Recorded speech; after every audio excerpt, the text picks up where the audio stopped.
Hey guys, this video is all about the lacrosse ball posterior and lateral hip release. So basically your butt cheek, right? So we got all kinds of glute muscles that have attachments through your hip joint, around your hip joint, a lot of deeper hip rotator muscles.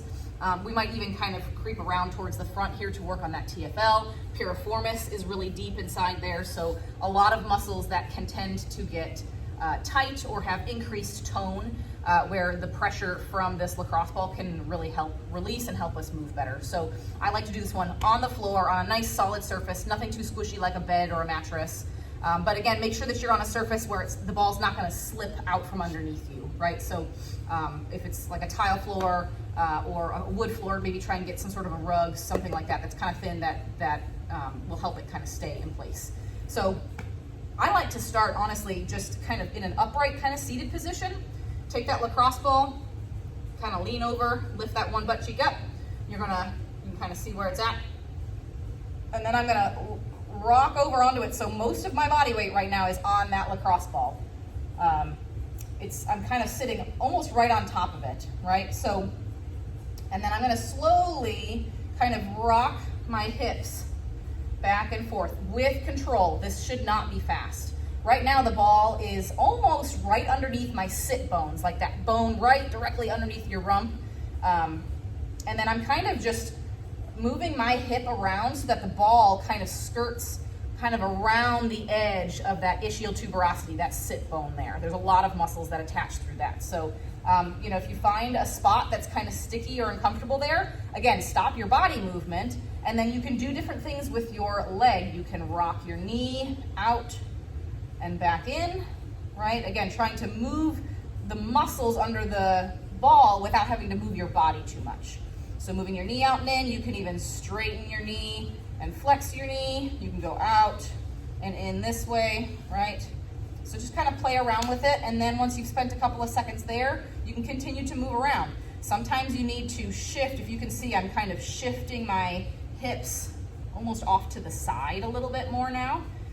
Like for me, I can feel some spots that are pretty tender, kind of right in that area. So again, I would kind of hang out there for a little bit.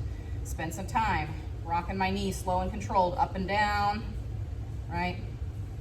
Once you feel like you've gotten that area where you're sitting upright a bit more pretty well, then you can start working your way down. So I'm gonna shift my body weight that way a little bit, right? Just a little bit. At this point, you might wanna kind of rest down onto your elbow. So notice how I'm still shifted off to one side. Again, kind of pressing my hip down into that ball. You can kind of still see where it's at. Whoops, if I kind of move my leg a little bit. All right, back to the position. Rolled right off of it. It's the same thing, finding a spot, rocking your knee up and down, spending a few seconds in those sticky spots. And then from here, you're just gonna keep rotating your hips back. Think of your posterior hip or your glutes kind of like a line, right? So I started this way, and then I'm moving this way, and then I'm gonna move towards the back in a moment here. So again, now my hips are more pointing up towards the ceiling, finding some spots, and then kind of rocking a little bit further. Good. And then finally, shifting my weight down just ever so slightly more. So now I'm actually kind of on the border of my sacrum, that triangle bone back there, right? And then again, spending some time shifting my hips back over till I'm almost on my side, right? And for me, that's where I find a lot of sticky spots, right? That's kind of where our greater trochanter from our femur sits, and there's lots of glute muscles that attach there. So I tend to spend much more time in this kind of a side position here, working a lot of those muscles attached to that trochanter. To finish it off, this takes a little bit of finesse so you can see where the ball is.